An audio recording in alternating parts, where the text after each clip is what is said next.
MCQ 100% common পাওয়ার নিশ্চয়তা। এখান থেকে যদি আমরা 1 থেকে 5টা প্রশ্ন আমরা যদি করি সারা বাংলাদেশের সকল শিক্ষা বোর্ডের জন্য গুরুত্বপূর্ণ, এখান থেকে 5টা শর্ট আমরা করতে পারি, তাহলে এখান থেকে আমরা 2টা মার্ক আমরা অবশ্যই পাবো। তো মূল কাজ আমরা শুরু করি। বলছি 1 থেকে 22 পর্যন্ত সংখ্যাগুলোর মধ্যে 3 দ্বারা বিভাজ্য সংখ্যাগুলোর মধ্যে কোনটি? 3 দ্বারা বিভাজ্য সংখ্যা হচ্ছে 3, 6, 9, 12, 15, 18, 21। কয়টা সংখ্যা? 3টা, 6টা, 7টা। তাহলে যেহেতু 7টা সংখ্যা সেটা বিজোড় সংখ্যা। এটা তাহলে মধ্যে হবে n প্লাস 2, n এর মান 7টা, 7 নম্বর সংখ্যা 7টা, 7 যোগ 1 ভাগ 2, 7 আর 1 8, আরো যদি 2 ভাগ করি আমরা তাহলে 4। এখন প্রশ্ন তো আমরা বলে গেছি এটা না, 4 নম্বর প্রশ্ন আমাদের 4, 1 2 3 4, 4 নম্বর হচ্ছে আমাদের এই যে 12, এখানে হলো 12 উত্তর আমাদের, এই যে 12, এটা 12 উত্তর।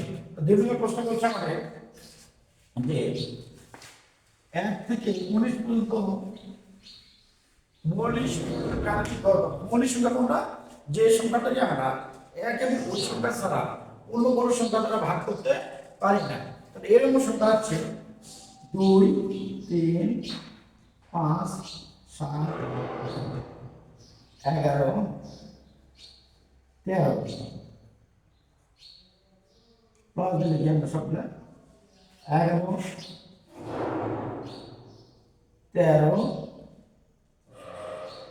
17 19 পর্যন্ত বলছে। তাহলে 17 19, 1 2 3 4 5 6 7 8 সংখ্যা আমাদের 8টা সংখ্যা।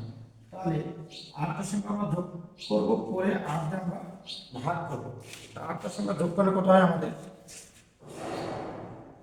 2 3, তাহলে আমাদের 77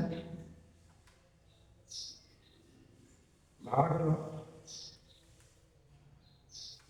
আমাদের 8 সমান হলো 9.625। তাহলে 77 আর যদি ভাগ করি তাহলে 9.625।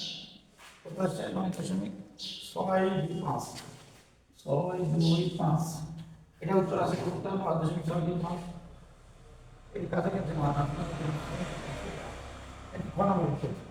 আগে বলছে আমাদের 3 নম্বর প্রশ্ন বলছে কি আমাদের নিচের কোনটি বিচ্ছিন্ন চলক? বিচ্ছিন্ন চলকের সংখ্যাটা কি বলছে? যে চলকের মান শুধুমাত্র পূর্ণ সংখ্যা হয়, যে চলকের মান শুধুমাত্র পূর্ণ সংখ্যা হয় সেটা হলো বিচ্ছিন্ন চলক। আমরা সবসময় বলি করার সময় অবশ্যই তার ব্যক্তি পর্যন্ত করব, তাহলে আমাদের মনে থাকবে। যে চলকের মান পূর্ণ সংখ্যা, তাহলে জনসংখ্যাটা পূর্ণ সংখ্যা, এরকম ভগ্নাংশ হয় না। তাহলে জনসংখ্যা যেহেতু পূর্ণ সংখ্যা, তাহলে বিচ্ছিন্ন চলক হলো জনসংখ্যা।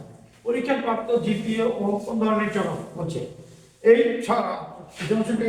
কোশ্চিনটা আছে রাজশাহী বোর্ড আছে, সিলেট বোর্ড আছে, ঢাকা বোর্ড আছে, কুমিল্লা বোর্ড আছে, এই 25 সালে আছে, 22 সালে আছে, 19 সালে আছে, 15 সালে আছে।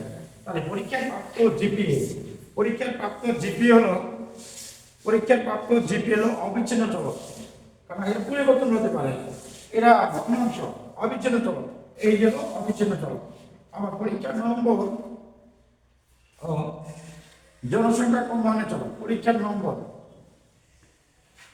পরীক্ষার প্রাপ্ত জিপিএ, হলো অবিচ্ছিন্ন চলক। আমরা পরীক্ষার নম্বর ও জনসংখ্যা বলছে, এটা হলো বিচ্ছিন্ন চলক। পরীক্ষার নম্বর ও জনসংখ্যা এটা হলো বিচ্ছিন্ন চলক। চলকের সংখ্যা বলছে যে চলকের মান শুধুমাত্র পূর্ণ সংখ্যা হয় তাই হলো বিচ্ছিন্ন চলক। তাহলে বিচ্ছিন্ন চলক আর অবিচ্ছিন্ন চলক কি সেটা আমরা বুঝতে পারবো। বিচ্ছিন্ন চলক এটা হলো বিচ্ছিন্ন চলক। প্রিয় শিক্ষার্থীরা, এইরকম নিত্য নতুন ভিডিও পেতে চাইলে অবশ্যই আমার এই চ্যানেলটা সাবস্ক্রাইব করবেন, লাইক করবেন, শেয়ার করবেন। আর ভিডিওটা না টেনে সম্পূর্ণ ভিডিওটা দেখবে, তাতে তাহলে অবশ্যই বুঝতে পারবে।